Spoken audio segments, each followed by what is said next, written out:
તમારી જોડે પણ એવું થાય છે? કોઈ આદત શરૂ કરો છો અને 2-3 દિવસમાં એ બંધ થઈ જાય છે? જો આવું થતું હોય તો આ પુસ્તક છે એટોમિક હેબિટ. એનો 2 મિનિટનો નિયમ તમને કામ લાગશે. આ આદતનો સિમ્પલ નિયમ એ છે કે તમે કોઈ પણ આદતને એટલી નાની બનાવી દો કે એ શરૂ કરવામાં તમને કંટાળો ના આવે. જો તમે 30 મિનિટ વાંચન કરવા માંગતા હો તો રોજ 1 પેજનું વાંચન કરો. અને જો તમે યોગા કરવા માંગતા હો તો પહેલા શરૂઆત ચટાઈ પાથરીને કરો.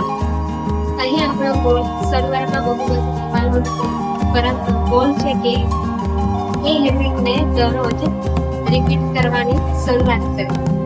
જ્યારે મેં બુક રિવ્યુ ચેનલ શરૂ કરી ત્યારે શરૂઆતમાં મને બહુ કંટાળો આવતો વિડીયો બનાવવાનો, પરંતુ મેં એટોમિક હેબિટનું વાંચન કર્યું અને એમાં મેં 2 મિનિટના નિયમ વિશે જાણ્યું. પછી જ્યારે પણ મારે વિડીયો બનાવવાનો હોય ત્યારે હું ખાલી ફોન ઓન કરતી અને વિડીયો બનાવવાની શરૂઆત કરતી અને નાની નાની ક્લિપ્સ બનાવતી.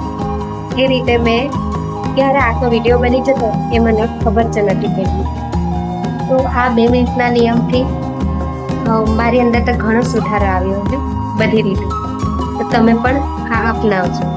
કારણ કે ઘણીવાર મોટી સફળતા મોટા પગલાં નથી, પરંતુ 2 મિનિટની આદતથી પણ મળે. જો તમે પણ પોતાના જીવનમાં આવી કોઈ 2 મિનિટની આદત શરૂ કરી હોય કે શરૂ કરવા માંગતા હો તો તમે મને કોમેન્ટમાં જણાવો. અને જો તમને મારો આ વિડીયો પસંદ આવ્યો હોય તો લાઈક કરજો, સબસ્ક્રાઇબ કરજો અને કોમેન્ટ કરજો. ધન્યવાદ.